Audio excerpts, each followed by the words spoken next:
Hello, everyone. Good evening. There was a delay of 15 minutes. Apologies for that. So, welcome to this webinar. Thank you all so much for logging in. As you'd have seen in the communication, I'm going to try and spend about 45 minutes to an hour in trying to share with you the key elements of the national education policy. The way I'll try doing it is by answering a few questions that have been there in your minds. Well, I'm not a mind reader, but these are questions I've heard from people uh, either in other webinars, in seminars on NEP, or even in many articles that people have written asking these questions about the national education policy. Broadly, these questions could be categorized under the what, the why, and the how questions. There are many questions which ask about various provisions within the NEP. So these are the what questions. What is this? What is that? There are many which are as to why at all is this provision there in the policy. So these are those why questions. And then there are the how questions wherein people ask as to how at all would any of this provision be implemented, right? So I'm going to use this framework to try and present the key elements of the policy so that by the end of the 1 hour that we're going to spend together, hopefully a lot of questions that are there in your minds would get answered. And of course, we're going to also have a Q&A session at the end. You can put your questions onto the chat box and we'll take up those which I've not been able to respond to. So what are these questions? One of the question is that I get to hear in recent times is NEP going to get implemented this year? Because a lot of governments are talking about implementing NEP, or there are many governments which claim that they are the first ones to implement NEP. So what is this implementation about? And so that's something that I will try and address. What does NEP implementation mean? What does it mean to me as a teacher? What does it mean to me as a parent? What does it mean to me as a student? Right. So that's another question that keeps coming up in our minds. And then there are these questions wherein people want to engage in the implementation, and so there are questions that are being asked to policymakers in terms of, do I have any role in this implementation of the policy? I'm really excited. Can I do something about it? There are others which are many times skeptical in terms of, how long will it take to implement this entire policy? Does it have some kind of a roadmap? And then there are also questions which are more broader, more philosophical, in terms of what NEP is going to do. Is it going to solve today's problems that we face, or is it something that is planned for the future?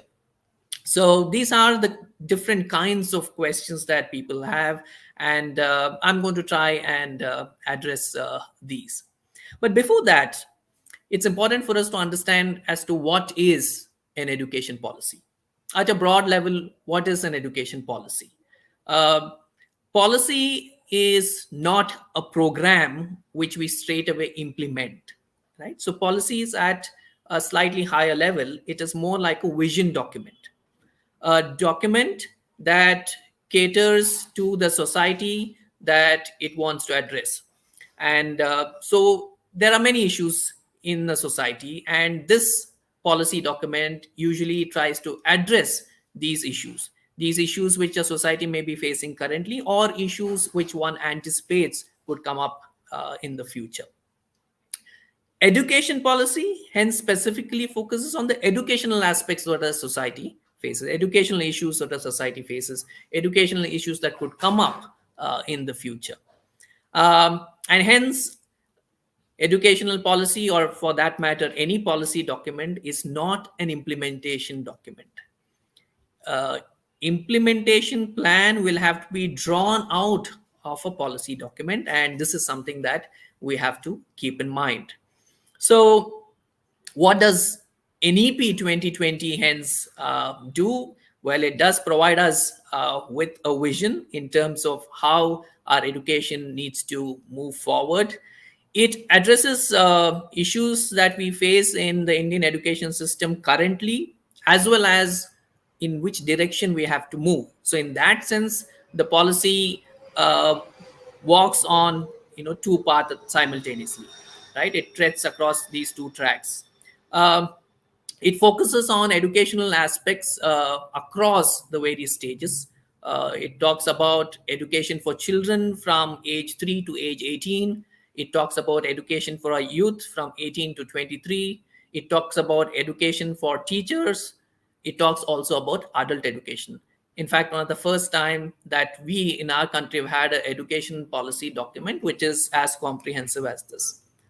And well, it's not an implementation document, so it of course is quite detailed, particularly the draft policy, which is what one needs to go back to if we need the details in terms of what the policy says. And the draft document is more than 470 pages, and so there are a lot of details. There are examples of how certain things can get implemented, but then it still just provides a roadmap. After all, we are in a federal country and education is a concurrent subject, so it is the state governments that are going to do a lot of the heavy lifting. So in that sense, there is only a broad roadmap that the policy suggests, and hence whoever is talking about implementing NEP will have to also think about coming up with an implementation plan or implementation document. So this is something that we need to keep in mind. So, what is the national education policy broadly talking about? It is talking about creating a society which is a knowledge society, and a knowledge society which is also an equitable society. That is broadly what NEP is saying we should be working towards making our society. And of course, it talks about this idea of how knowledge passes on from one generation to another, and as to how that is important, and as to how this process is a continuous process. It is not something that is done today and completed and sealed off, and then we can live happily ever after. But it's a continuous process, and that's the reason why you find the NEP logo, which is known as the Mobius strip, being there across the document, to indicate that we are in this process of taking our society towards a better state, and we all need to contribute, and it is a never ending journey, and we'll keep moving in this direction, making it better and better. So that is the broad goal with which the National Education Policy 2020 talks about the various aspects. If you look at what are those broad areas that the policy focuses on, you'll find curriculum and pedagogy, a lot of focus on this aspect. If curriculum and pedagogy has to change, we have to really change what is it that we do within the classroom, how is it that we do. Then we also have to change how is it that we assess whatever is done. So in that sense, it also focuses on assessments. So there is a big talk about the paradigm shift that is required in the assessment space. Now, if those two have to be done, then obviously it can't be done by the most important stakeholder in the system, which would be the teacher. So if it is all, of course, there are many who may argue that, well, the most important stakeholder should be the child. But in terms of how we go about doing it, what is to be done, it is the teacher who would be the key stakeholder. And hence the policy focuses a lot on the teachers and what is it that one can do to help the teacher to carry out this task. And along with this, the policy also talks a lot about higher education, because if all these changes that the policy is talking about is carried out at the school level, then we cannot have the kind of higher education system that we currently have. It will have to enable students coming out of a school education system which is completely reinvigorated, is on a entirely different, operating on a very different paradigm. Then the higher education also has to be ready to get uh, the students who come out of the system onto a higher education system wherein they can really enrich themselves further and go on to then contributing towards building a better society. So in that sense, there is a focus on the higher education as well. While I'm going to walk through these four areas, I'm going to spend a lot on the curriculum and pedagogy, maybe almost 60-70% of the time that we have. And remaining the three topics are things that I'm going to touch upon. Hopefully, you will all get excited enough after the 1 hour that we spend together that you will go back and try and look for the details in the draft National Education Policy. So while I'm going to present on each of these, what I'm going to try and focus is why is it that NEP is talking about various aspects under each of these. So when you're looking at the curricular aspects, NEP talks about what is it that is age appropriate that needs to be there as part of the curriculum across a school education. And hence it begins with this question on what is it that human brain is capable of, particularly at a very young age. Children come to a formal educational setup around age 3. Till then, of course, they spend most of the time at home. In fact, it is ideal to be spent with the mother or at home all the way till, in fact, 6 or 7. But then, given the reality of life, reality of the societies that we live in, by 3, most children are coming into a formal setup. So when a child comes in at age 3 into a formal setup, it is very important for us to understand as to what all capabilities the child has while it is there in a formal setup, or one may not want to call it a setup which is outside the home in which the child has been till now. So, till about 3 years, the child has primarily been at home and seeing very familiar faces. Now, a child is coming out to a slightly alien environment, out into the society. And so, what is the child capable of doing? Now, this is the most fascinating aspect of brain research that has happened over the last, let's say, about 4 decades, but particularly over the last 2 decades. In the 21st century, a lot of neuroscience research which has spoken about these great capabilities that young human brains have. And so, what one can say is that pretty much anything and everything the brain is capable of doing, even at age 3, but at, of course, the age appropriate level. So, if you're talking about developing curiosity, curiosity already exists, it's inbuilt, and it is about developing curiosity. And of course, you can begin at age 3, you don't really have to wait till age 5. Similarly, if you're talking about problem solving skills to be enhanced, it can be done there because the brain is naturally having a problem solving skill set inherently coming in with the child. um, if you're talking about teamwork and collaboration, that's something that the brain will have to work, but then it is also in some sense tuned in to be able to do it. And it is something that one can work with very young learners as well. All this has to be done in a manner which suits the way the brain wants to learn, which is through the discovery approach, by experiencing. And these are the things that we've got to know a lot over the last 2 decades. And what the national education policy says is that the way we do our early years, we have to ensure that all this is taken into consideration, and these aspects that come inherently in a human brain needs to be facilitated further so that the foundation is very strong. And it is in this manner that the early years is to be thought about. When we talk about early years these days, we either call it pre-primary or ECCE, and we say it's between age 3 and age 6. But the policy says that until about age 8 or 9, we should consider it as early years, and we should call it the foundational stage, because again, neuroscience research says that till about 8-9 years, our brain is growing at a very fast pace, and 90% of the brain development takes place by then. And hence, a lot of facilitation of the right kind needs to happen at that time, because brain development anyways is going to happen, and the way it is going to develop is dependent on the way we are going to facilitate that development.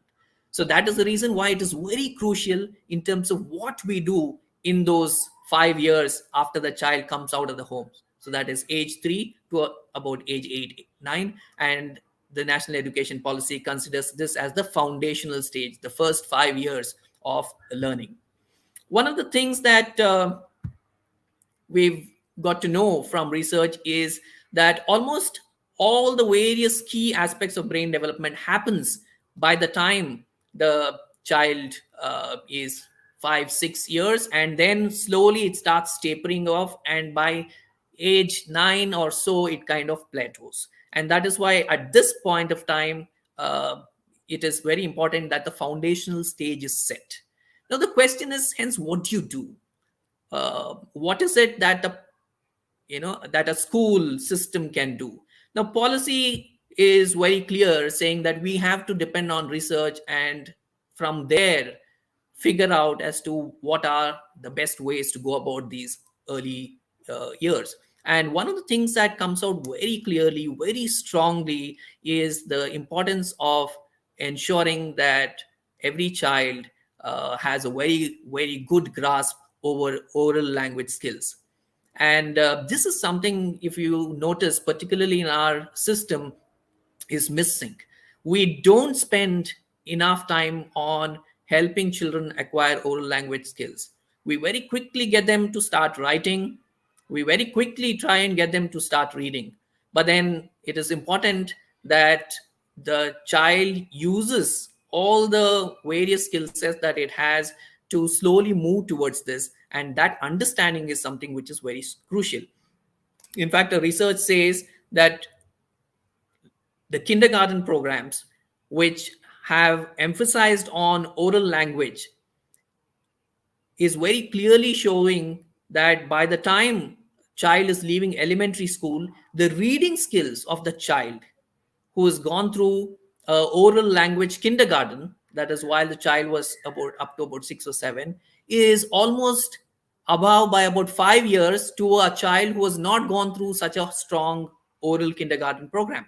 So which basically means ensuring that there is a lot of play with language, which would mean lots of stories being told to the child listening to stories, not writing stories, right? Lots of stories that the child herself can tell, not necessarily read and tell, but tell. And lots of stories that a child can creatively make up, right? Now, these are very important elements in the early years, which unfortunately, particularly in the mainstream, has gone missing. Very few good schools continue to emphasize on this. But if you recollect, before the formal schooling had got established for the pre-primary level, we did hear a lot about stories being told at homes by parents, by grandparents, by community members. Now that's something which is very, very fundamental to human learning. And the NEP is saying in the early years, we need to bring this back. Now, this is the curriculum change that needs to happen. So if this curriculum change is to happen, then there is going to be material that is required wherein there are lots of stories. The way the classrooms are going to be organized will have to be different. There are going to be lots of picture books there, lots of opportunities for children to tell stories, and teachers being equipped to facilitate this kind of learning is very, very crucial. So this is the big change that NEP is talking about in the early years in terms of emphasizing the oral aspects, which basically means a lot of languages will come in. There are many people who ask, what is this that NEP is talking about so many languages? In fact, in the draft document, you will also see a number like 8 languages also, is fine in the early years. Is it crazy? I mean, can a child be taught 8 languages? We struggle to teach a child, 2 languages, or the third language very difficult. How do you bring in 8 languages? Now, you should understand the spirit in which the policy is talking about this. The policy is saying bring in languages. The more the merrier. Doesn't mean that you teach every language using the grammatical aspects, right? So it is about bringing in the language and enjoying the language, enjoying the stories in those languages, the songs in those languages. We may not, even the teacher may not completely understand a particular language that the child is bringing, but you can't shun the child away because the child is bringing in a language which you don't understand, but you rather need to encourage the child to speak, do whatever in that language. And that's the kind of environment that we need to build in our early years. And that is the shift that NEP is talking about, which is very, very crucial. Now, as you move on to the elementary stage, um, after the 5 years, the policy is talking about the preparatory stage and then the middle school. It is very important that the curriculum, the way we do, is not done, but rather whatever we do in terms of the quantity is reduced. So the quantum has to be reduced because the quality has to increase. Now, the given is that we have only X number of hours per day and X number of days per year, right? And so, how is it that we can enhance the quality? How is it that we can give more wonderful things uh, to children who are there in the preparatory stage, in the middle school? It is by reducing the curriculum load. So rather than have chapters and chapters of different kinds of things, just because a certain set of things have been decided to be given to a certain group of children of a particular age, we go on one chapter after another and making these material, particularly the textbook, very bulky. The national education policy is saying, let's lessen this load and let's focus on the core essentials that are required in every subject. Why is there a subject? When you ask this question and when you go into the nature of that subject, we understand as to why a subject is there. And after that, it's very easy to identify what is then the core competency that we expect a child to learn at a particular age from that particular subject. And that is what needs to be there in the material. It talks obviously about critical thinking, which policy after policy has been talking about, but nothing really has been done except saying that there has to be critical thinking.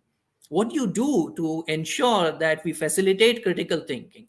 Because our brains come equipped, right, inherently with this particular aspect. But then we ensure that through the years of schooling, it's completely shut off because we don't focus on inquiry based learning. We don't focus on discovery based approach. We don't allow for discussions. We don't allow for different kinds of analysis to come up. So there are these different ways, pedagogical approaches through which we will have to facilitate critical thinking. And that's the other focus that the policy is talking about. Classes have to be interactive. What has happened in our system is that we completely rely on textbooks. So how do you make the classrooms interactive is only when the teachers realize that the textbook is only a handbook for her and the rest of it is an open space where she uses the broad curricular framework to ensure that the core competencies in a very interactive and experiential way is taught to the children. So all these aspects, the core essentials being identified, critical thinking being the emphasis, very interactive classrooms through an experiential learning needs to come together. So there is a huge, big shift that needs to happen. This is not something that can happen immediately. It will take many years for this shift to happen. There are many pieces of this puzzle that needs to come into place. One of the big pieces is the national curricular framework, which is going to talk about these aspects, which is going to focus on these aspects. So the curriculum and pedagogy to be transformed to promote these skills rather than rote-based learning is something that is going to come to us the first. In fact, we should have had it by now, if not for the pandemic, but we're going to have a curricular framework by the end of this year, early next year, which is going to talk about how or what is it that we need to have in place. And then for that, of course, we need the kinds of teachers who will be able to engage with that curriculum. So there is a teacher education curriculum also that is going to come out. Now, teacher education curriculum obviously will have two goals. One is to ensure that the teacher education that happens for people who want to become teachers is also of a certain kind, which would then help teachers acquire those kinds of skill sets, which would be possible then for them to do this in the classroom. The other is for the 10 million teachers that we have in the system currently. These 10 million teachers are the ones who, as they are in the classroom, need to pick up these skill sets, need to figure out as to what are the different new ways in which they need to approach a certain concept. And hence, the in-service teacher education is also something which is very, very important. And that's another work that is in progress. And even that's going to come out very soon after the NCF. So this is really for the preparatory and the middle school, which is classes 3, 4, 5, and 6, 7, 8. Now, in 3, 4, 5, it's still called the preparatory, and 6, 7, 8 is the middle school, wherein you're going to have some more subjects. But then you are going to be still focusing on doing the the syllabus in this manner, right? The curriculum is going to deliver us a syllabus which is going to have only the core essentials, and which is going to emphasize on critical thinking, and wherein the approach is going to be based on discovery based experiential learning. Now, as you move on to the secondary school, now secondary school is grade 9, 10, 11, and 12, right? As you know, in our system, after grade 10 we start specializing. We want someone to become a doctor, someone to become an engineer, someone to become a teacher, or whatever, and we start specializing, leaving out certain subjects. So somebody who is preparing to write NEET to go on to join a medical education school, college, completely stops studying humanities. It only focuses on sciences, and that too particularly on a certain set of the pure sciences. The national education policy says that's not the right way to do it. In fact, till 12th, every subject has to be studied by every child, and that's how most well established education systems do. It could be that the level of the subject that is studied differs. Maybe if I'm going to go on, or wanting to go on to do something with regard to the field of engineering, I may want to take up certain kinds of subjects at a higher level. But then that doesn't mean that I don't study history at all, that I don't study literature at all. I will have to take up those subjects, but maybe at a standard level and not at a higher level. That's the way NEP is talking about reconfiguring the syllabus for the high school, that is ninth, 10th, 11th, and 12th. And it talks about hence 8 semesters. Across 8 semesters, variety of subjects, nearly 40, 45 different kinds of subjects. They're all going to be credit based. In each semester, you finish a certain set of subjects and you acquire those credits. And over the 4 years, if you've acquired enough number of credits, then you would be able to get a school leaving certificate. And post that, of course, is a higher education space, which again is transformed completely, because you're going to have a liberal arts architecture which is going to govern the higher education space. So when you come out of a school education system of this kind, then it is the liberal arts framework that is going to give you the platform to further enrich yourself. And that's the reason why that reform in higher education is also very, very crucial, so that it gets plugged well into the school education reform. Within the school education, with regard to the subjects, particularly at the secondary level, today we see a lot of hierarchy. We do see when exams come, there are certain subjects which are done more. Many children, in fact, lose interest or become scared of subjects the way it is done, that period after period, session after session, you have a certain subject because you want children to score well in those board exams. And that is a problematic way of doing education. That education is not going to solve any problem of the society, and it's definitely not going to make children enjoy learning. And so that really has to change. And so the integration of subject, non-hierarchizing of the subject are some of the key areas. We'll not be able to touch much upon these, but then you could read these up, wherein sports, different kinds of arts, vocational education, the maths, the sciences, the humanities, they all are going to have equal status. You would be acquiring credits by doing sports, you would be acquiring credits by doing the sciences, you would be acquiring credits by doing the arts. So it's only when you acquire credits across these different kinds of subjects would you be able to get a school leaving certificate. And that's the way NEP is talking about reforming the secondary education space. Of course, when you do that reform, the big reform that will have to happen is really the assessment, and I'll come to it very quickly.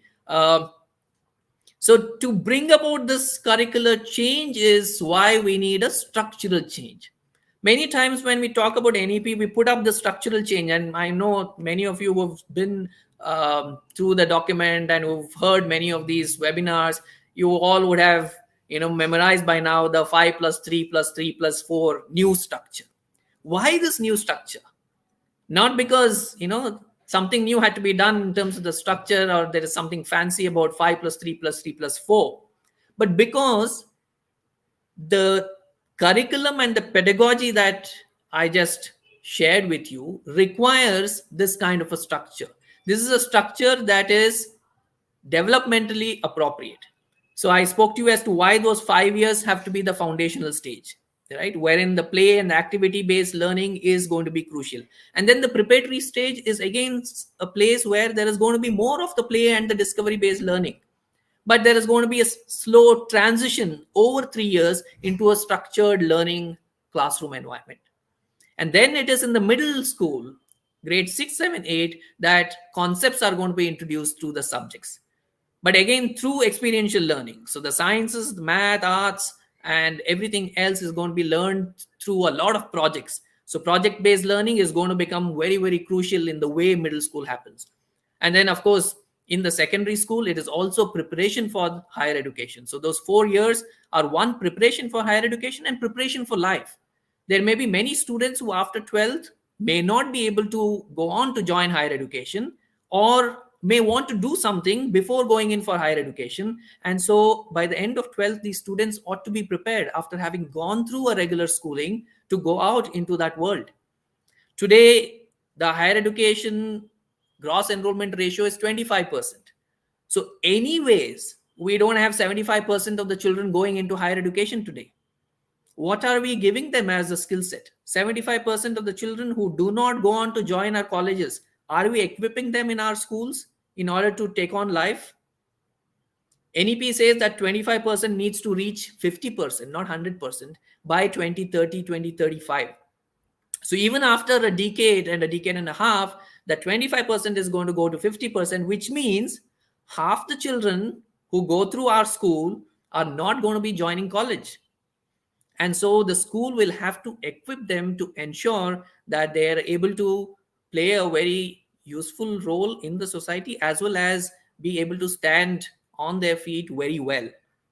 And that's really what the school needs to transform itself. And the curriculum aspect and the pedagogy aspect is something very, very crucial for us in order to do that.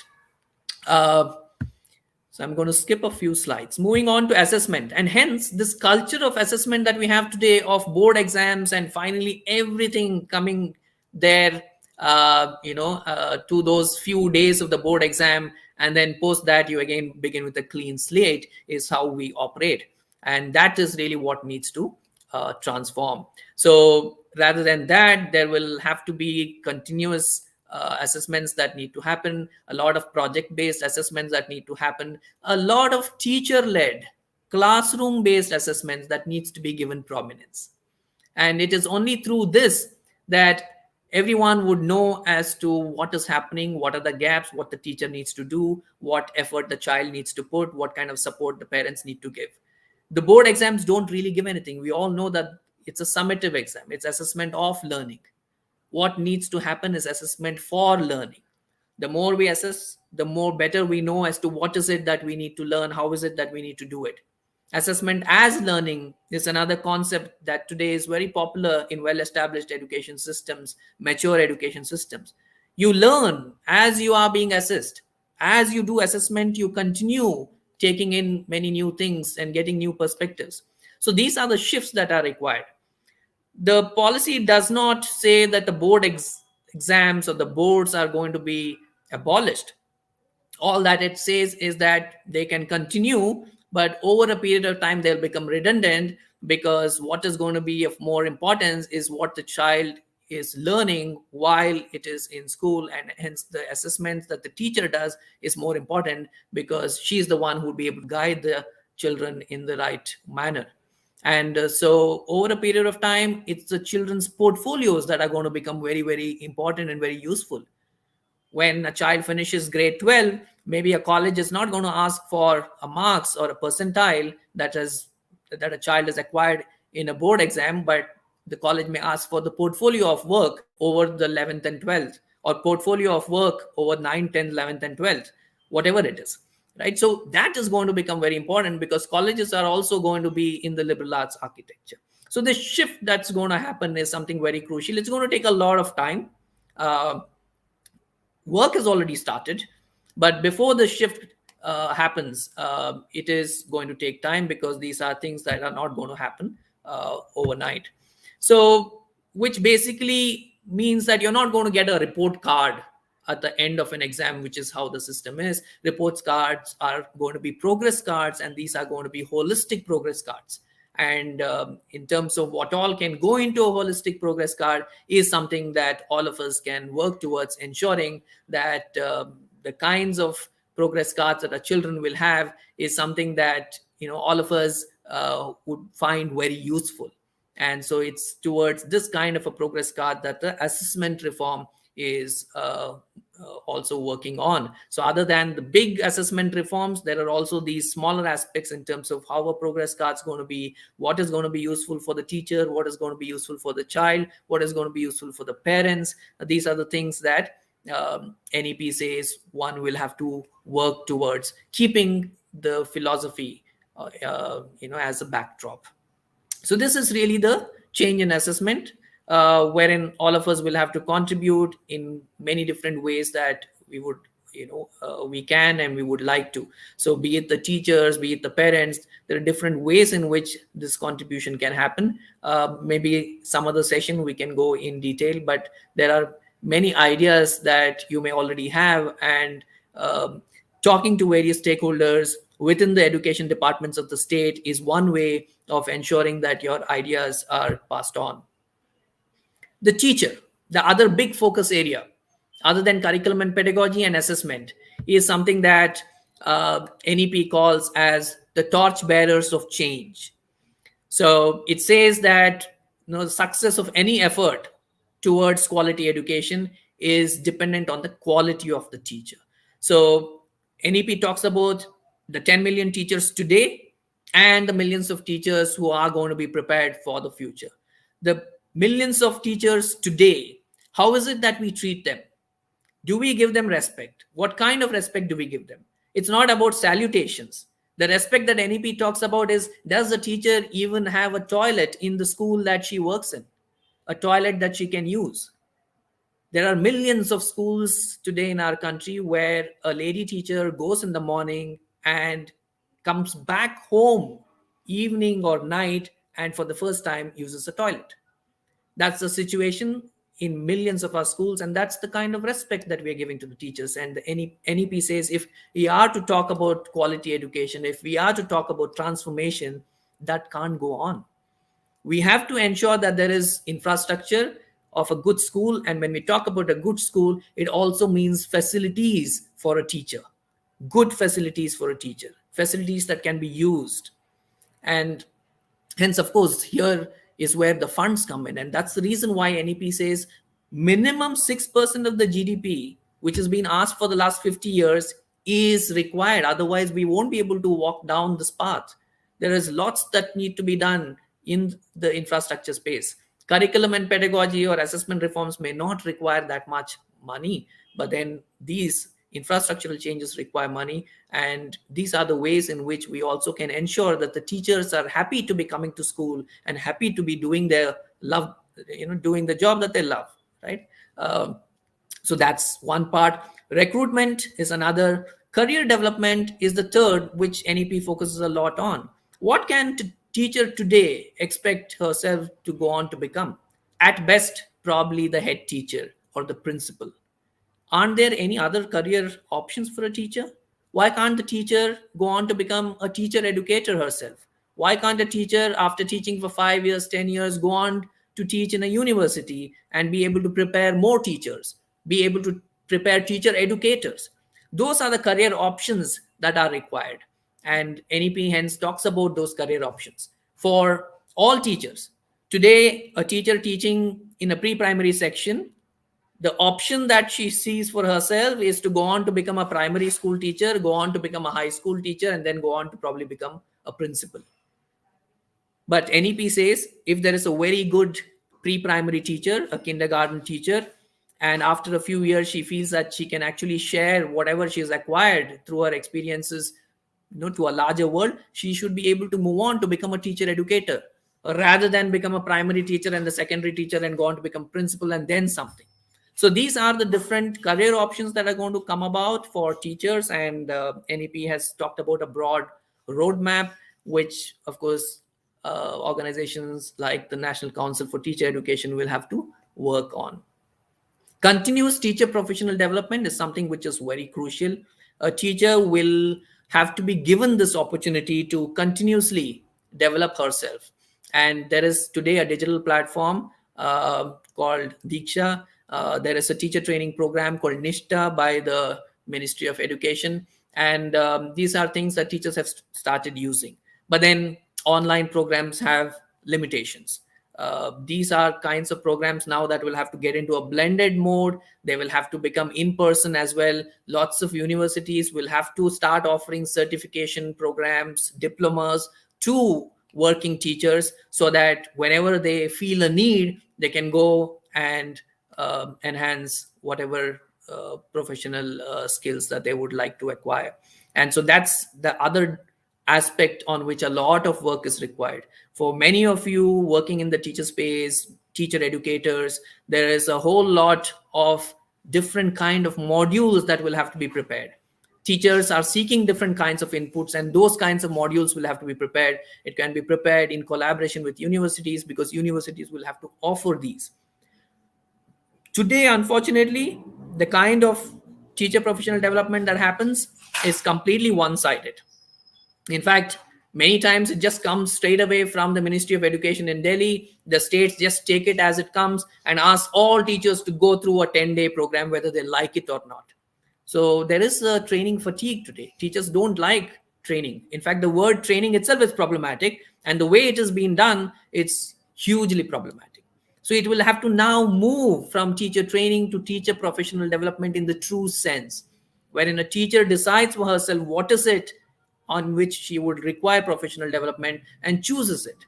And hence blended options would be very useful. But 3-day modules, 5-day modules, wherein quickly a teacher acquires something and goes and then tries in a classroom, are the kinds of things that we will have to come up with. Remember, there are 10 million teachers across the country who are serving, who are in schools, and we need to support them. In terms of the pre-service qualifications, there is a big emphasis on the 4-year integrated Bachelor of Education, right? This is the teacher qualification which is going to be considered as the only qualification for teachers to get recruited. And this is a 4-year integrated B.Ed program, and it will have to run in a university, in a multidisciplinary university. And anyone who wishes to be a teacher, be it a pre-primary level, early years that is, or foundational stage, be it a subject teacher in the middle school, be it a subject teacher in the secondary schools, all of us will have to go through this 4-year integrated B.Ed. It's only through this 4-year qualification that we would be able to get recruited as teachers from 2030 onwards, which means for the next decade or so, we'll have to expand our capacity to offer these 4-year B.Ed programs. Today, there are just a handful of universities across the country who offer this program. For about 15, 20 years now, the Delhi University and a few colleges there have been offering. NCRT, through its regional institutes of education, has been offering, but not very many. We in Azim Premji University offer this 4-year B.Ed now. And in Bangalore, there is probably just one more college which does that. So there is a huge requirement in terms of this 4-year B.Ed program being offered, so that by 2030 we have enough number of teachers coming out of this kind of a program who would be available then for our schools. There is also the option of a 2-year B.Ed and a 1-year B.Ed, but then that's if you have done your specialized subjects in your 4-year bachelor's degree, and then you decide you want to become a teacher, and that's really when you use the 2-year or the 1-year B.Ed. But then you will not be able to use it in lieu of the 4-year integrated B.Ed. So the quickest way of becoming a teacher from 2030 onwards would be to do the 4-year integrated B.Ed. For those of us who think a little later that we want to become a teacher, there will always be the 2-year and the 1-year. So this is the way the teacher education transformation is spoken of by the policy. Finally, I'll just spend a couple of minutes on higher education, and then I'll open up for Q&A. We have nearly 1,000 universities today, and we have more than 40,000 colleges. But we all know the state of higher education. One is only 25% of our youth, 18 to 23-year-olds, are enrolled in higher education. And it is spread across these many universities. Of course, Karnataka is one state wherein there are the largest number of universities and colleges. But look at this table that I'm showing you. There are 65 universities in Karnataka. All of them affiliate these 3,670 colleges. These colleges are not standalone. They're all affiliated to one of these 65 universities. And of these 3,670, there are 1,293, so more than 1,000 standalone institutions. These are colleges which just offer one program. It could just, most of them offer a B.Ed. That's it. They don't offer anything else. So someone who goes in to study a 2-year B.Ed just does that in that college and comes out without exposure to anything else. There are also no other students studying anything else that this teacher who's gone in to acquire a B.Ed is able to do. The teacher or the prospective teacher does not engage with anybody who's studying history, anybody who's studying engineering, anybody who's studying medicine, anybody who's studying architecture, anybody who's studying law. The teacher just goes in, or the prospective teacher goes in for 2 years, acquires a B.Ed, and comes out and goes on to become a teacher. Now, if we continue to have our B.Ed institutions that way, we can forget about the multidisciplinary approach that we're talking about in the school. We can forget about the integration of subjects that we're going to talk about. For all that to happen, this has to change here. And this has to change at the higher education level. So what NEP talks about is a completely reformed higher education space, wherein it is talking about a very broad-based, holistic undergraduate program with very rigorous specialization in each chosen discipline, but with an option along with the specialization to choose any other interest areas. So the broad multidisciplinary exposure will have a very, very imaginative and flexible curriculum. It can have very creative combinations. One could be studying physics along with history. And it will also have this option of multiple exit and entry. All programs are going to be 4-year programs, and one could exit any point of time in these 4 years if we have to take a break. There are many students who drop out of college and never return because after they were exited, they'll have to again come back and start from scratch. That's the reason they never return. So what NEP says is every student who at least finishes 1 year will have to be given that opportunity. Of course, if you drop off in the middle of the year, maybe it will be difficult. But if you're able to finish somehow 1 year, you should be given that opportunity to leave and come back when you're ready. It could be various issues. It could be economic issues. It could be various family issues. It could be personal health issues that students drop out. But then if they are given an opportunity to come back where they have dropped out, we can in fact ensure, or we could allow for that opportunity for that student, which today does not exist. There are many people who criticize this, saying that students are not going to be interested in studying because they can drop off. And that criticism really doesn't have any ground, because this is an option that is provided so that students can come back rather than easy exit for students. If someone's not interested, rather than keep them chained for 3 years to finish an undergrad, out of which they'll learn nothing, it's much better to let them go, because then they can come back refreshed. There are many who may want to drop off after 2 years. They can go out with a diploma, get some work experience and come back. There are many who may want to go out, earn some money for their remaining 2 years and come back. So there are many reasons for which they may want to go. Holding them back and ensuring that every student completes is probably the silliest way of trying to ensure that students finish their higher education. So I really don't know where people are coming up in terms of wanting to criticize the multiple exit and entry options here. Flexible master's degree is another option there in the higher education. So it's a 1 year program for those who will have a 4 year undergrad degree. In fact, if you finish 3 years and leave your undergrad, you would also get a degree. You would get a bachelor's degree. If you finish 4 years, you will get a honors research degree. So if you finished your 4 years, then in 1 year you can also finish your master's. So it's a 5 years integrated master's that the higher education reforms will take us towards. So after this 5 years integrated masters, one can go on if one wishes to straight away applying for PhDs. What this does is it also ensures that there is parity with the international standards. So there can also be exchange programs with other universities outside, and also for students who want to go out can very easily go out. With all this, there is also the academic bank of credits, because after each course, students acquire credits, and using these credits, they can transfer their admission into other universities. Let's say there is 100 credit for finishing a particular year. I acquire 50 credits in a particular university, and then I want to come to Azim Premji University. Now those 50 credits can be brought in here, and with the remaining or rather the remaining 50 credits can be acquired at Azim Premji University or something like that. But then for this, of course, arrangements will have to be there across universities, but these arrangements can happen only once there is parity. And NEP is saying that we need to have this parity across all universities in the country, as well as outside in the mature education systems. And so this is broadly what the higher education reform is talking about. Not getting into the details here. There are already a lot of questions that have come. So maybe I'm going to spend the remaining 10-15 minutes on those questions after I finish this slide. What NEP says is very crucial. It is saying very clearly that this implementation is going to take another 10 to 15 years. And after that, after those 15 years, we'll have to start thinking about a new policy, because NEP is saying that we do not know what the future is.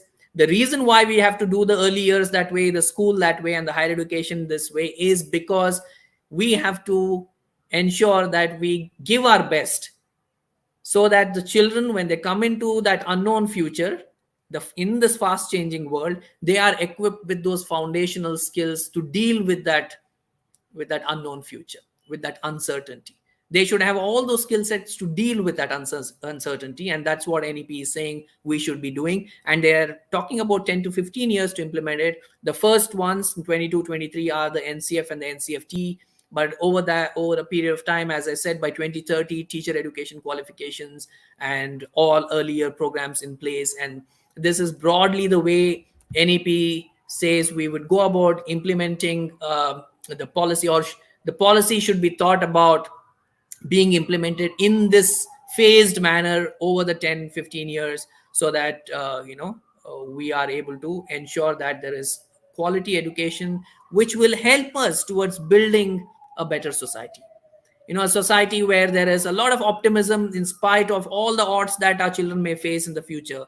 There's a lot of compassion for one another, which, as we all know, is don't know where it has disappeared today in our society. In this rat race that we've all got into, obviously compassion is the first one that's going to suffer. Each one is going to look after oneself. So that's the reason why those changes that are required. And then, of course, the creativity and the collaborative aspects which are going to help us come up with solutions for these problems that we will keep facing, newer problems every day. But then we need to have the tenacity and hence that optimism, and also all those skill sets that we require to solve that. Okay, so I'll stop here. Thank you very much. I've taken about 5 more minutes than what I thought I would, though of course overall I've crossed 5. We started late, sorry about that. So a couple of questions that have come here, I will take them. One question is, what will be the major difference in career prospects of a teacher who takes a 4-year BEd as compared to those who choose the other ones, if any? Well, not really much of a difference, except that what happens is that a 4-year integrated program starts talking about education all throughout the program.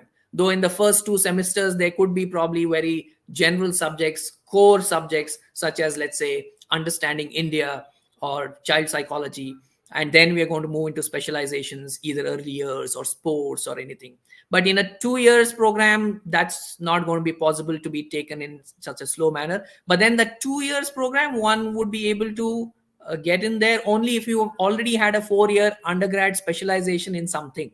So your subject specialization is not going to be the emphasis in that 2 years. In the 2 years, it's going to be more of the pedagogy and the child psychology, child development that would come in. So there is not going to be much of a difference in terms of the career prospects, because both would be equal in terms of what has been acquired. But obviously for a 4 year B.Ed program, there are going to be lots more of the practicum that would have happened, so a lot more experience the teacher would have gained. And so those are the confidence that the 4 year B.Ed teacher would have versus a 2 year B.Ed teacher would have, is where I think the difference would lie. So in terms of career prospect, I think in an interview with a school or a management board, a 4 year B.Ed student may probably have a better chance than a 2 year B.Ed, because the 4 year B.Ed student or a B.Ed graduate may have much better confidence. Should teacher remuneration be a concern in the policy? We are paid peanuts for the effort we make, and it becomes one more reason why this workspace does not attract. Absolutely. One of the reasons why a 4 year B.Ed program, integrated B.Ed program, is proposed is also to ensure that there is pay parity. Particularly a kindergarten teacher, compared to what a government high school teacher gets, the gap is so huge. It's just shameful that an education system of this kind continues to exist. From 5,000 rupees to 50,000 rupees, right, to a lakh is the kind of range that we have. If everyone who becomes a teacher goes through this 4 year program, then immediately there is the pay parity that comes in.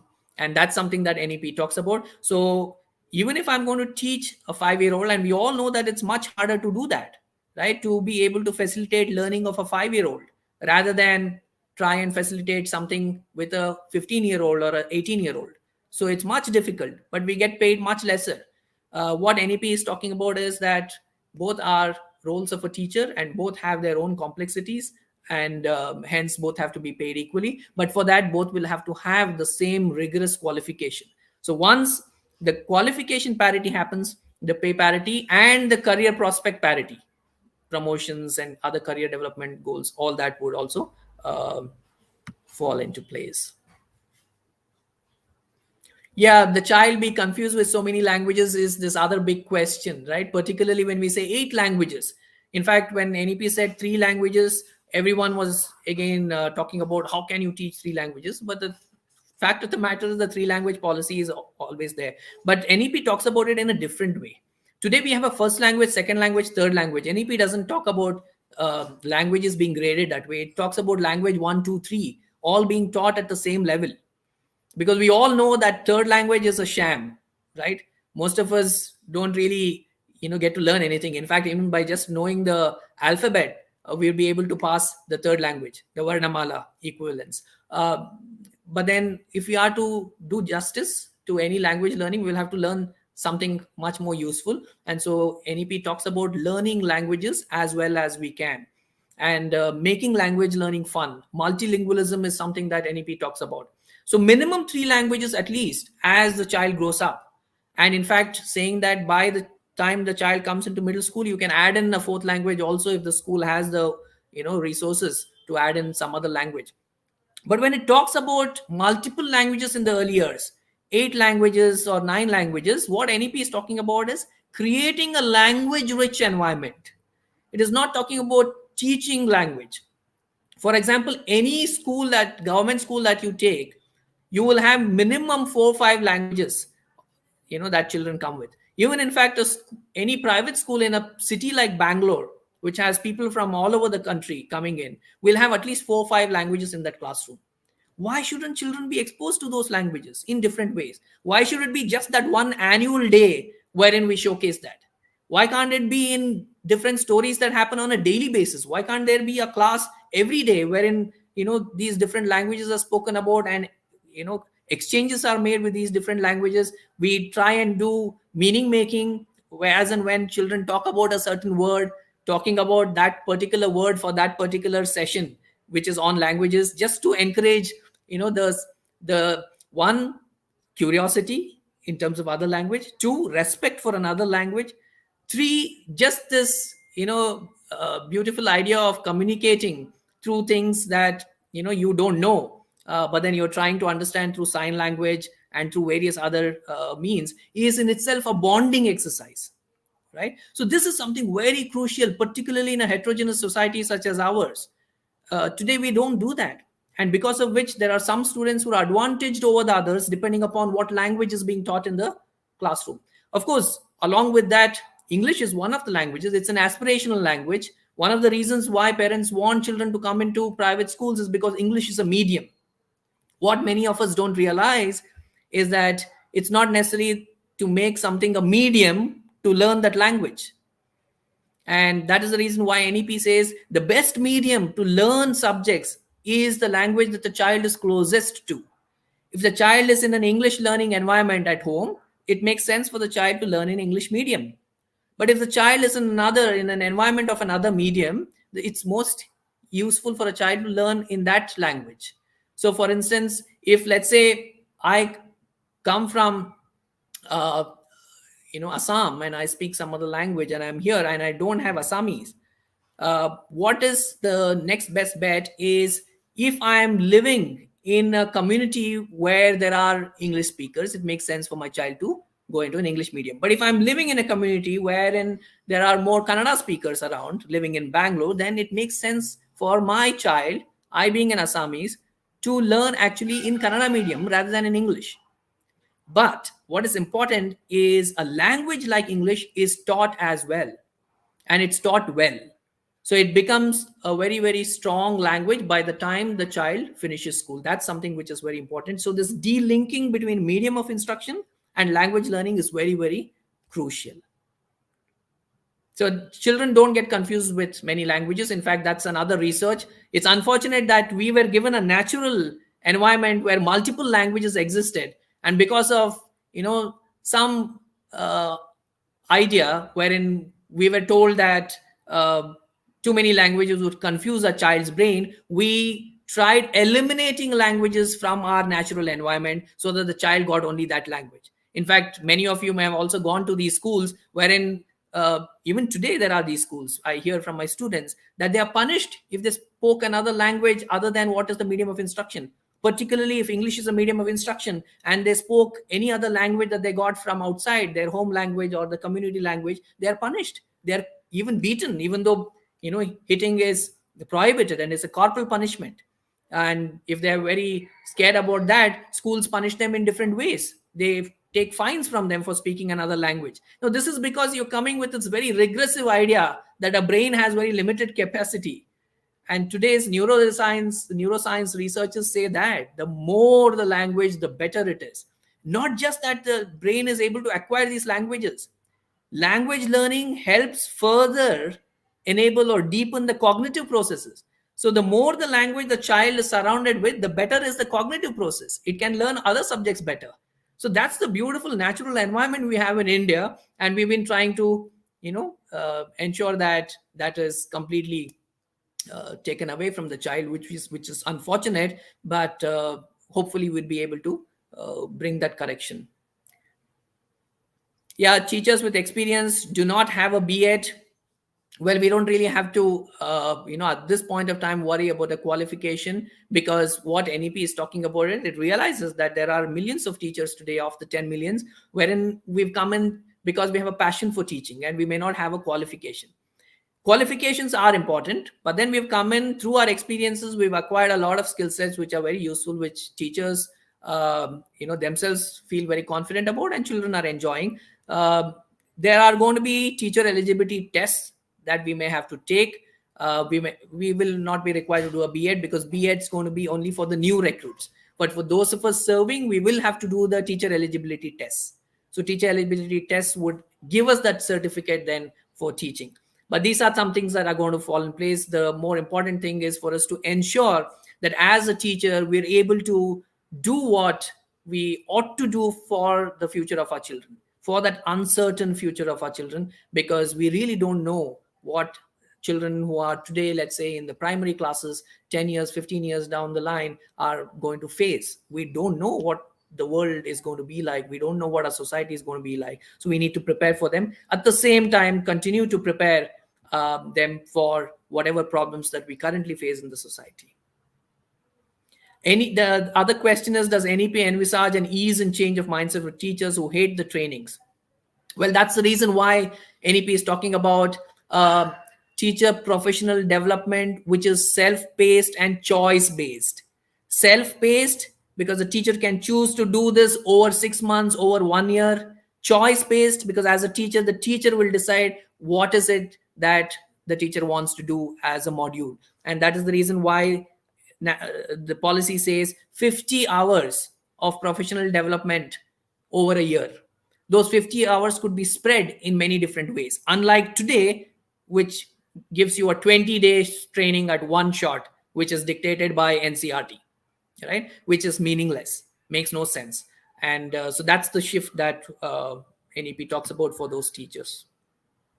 Three-language policy view I've already spoken about. Rather specifically on the view itself, the more the language, the better it is. So if you're not going to have at least three languages, in fact, three-language formula is the base, right? If you can have more languages, if you can have four, if you can have five, even better. But if you're not even going to have three, you're going to have two only, you're just going to have one, you're unfortunately limiting the child's potential. You're not facilitating the optimum growth of the child's brain. So any state, we have a neighboring state from Karnataka, which has decided that they will not do the three language. Now, it is unfortunate that children in that state are the ones who are going to suffer. Because as neuroscience research says, the more the language, the better it is for the child's cognitive growth, right? Cognitive development. So I really don't have any other view rather than go with research and saying that we should do what is best for our children.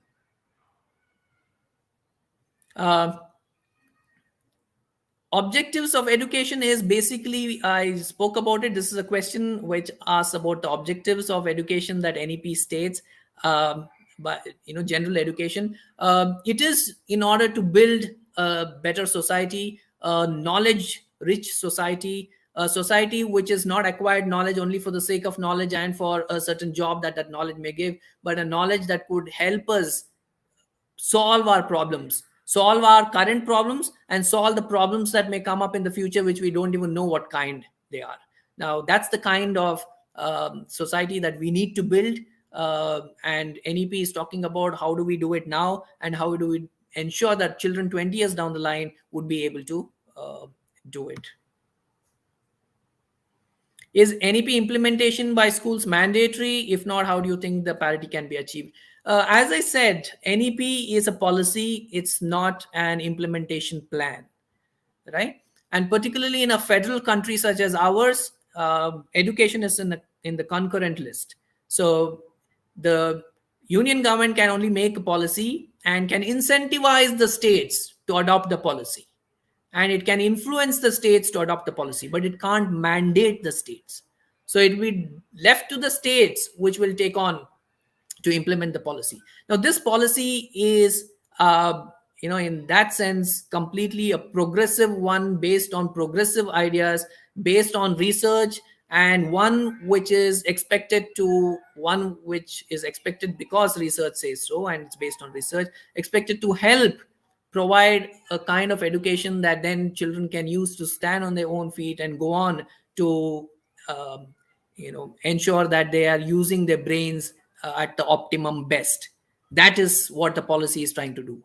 Enable each and every child to use the human brain to its optimum best. Now, if a state doesn't want to give its children that,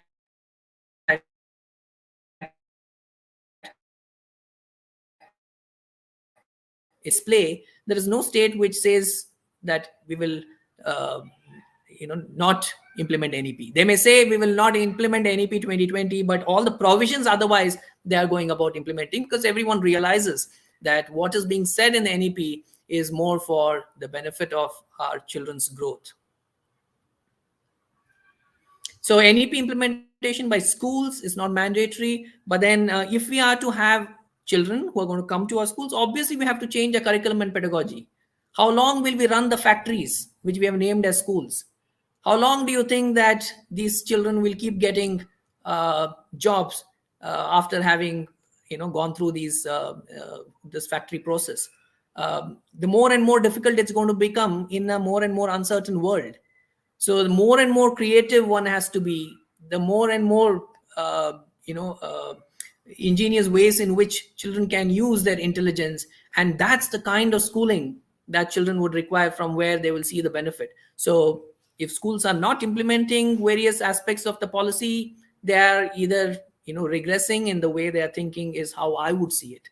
Because as I said, again, there is no politics in here. It's a policy that is based out of the most recent and latest research on neuroscience, on child development, on education, and hence it's in the best interest of everyone to see what are the ways in which we can start implementing. There are many schools and many universities which are already in the implementation mode, in fact even before the policy came, because many things that the policy is saying are things that ought to be done, right? And so there are many which have done already. There are many schools wherein the curriculum is very flexible, wherein the pedagogy is experiential learning, which is based on projects. There are many schools which already do that, right? But then it's not in the mainstream. It has to become the mainstream way of how we do education. For instance, 4-year undergrad B.Ed, I told you 15-20 years it's been that we've had 4-year B.Ed programs being run by Delhi University.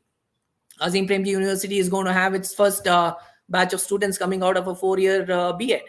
But then again, we are just a handful. And students who are coming out of 4-year B.Ed, are getting recruited into these good schools, by the time they are in their 3rd year. They don't even have to finish their 4th year. So that's the kind of demand, because that's the kind of quality that they come with as teachers. And if we are to ensure that even our public schools get these teachers, you can imagine the number of such universities and number of such programs that are required to be run, so that our 1.5 million government schools also get these teachers. So it's very important that we scale up in that manner, and this current 10 years is where hence we all have to put in our efforts. I asked that question in the beginning. There are many who ask, how do I contribute? Each one of us who considers ourselves a stakeholder in the development of our society, which I don't think any citizen should say I'm not. So each one of us hence can contribute to implementing NEP in different ways. Even if I am a parent and I'm a homemaker, and hence my main role is ensuring that I run the household, I have different ways in which I can help implement NEP. One thing is to ensure that I keep buying books, lots of age appropriate children's material into the house. It's not necessary that I always spend a lot of money.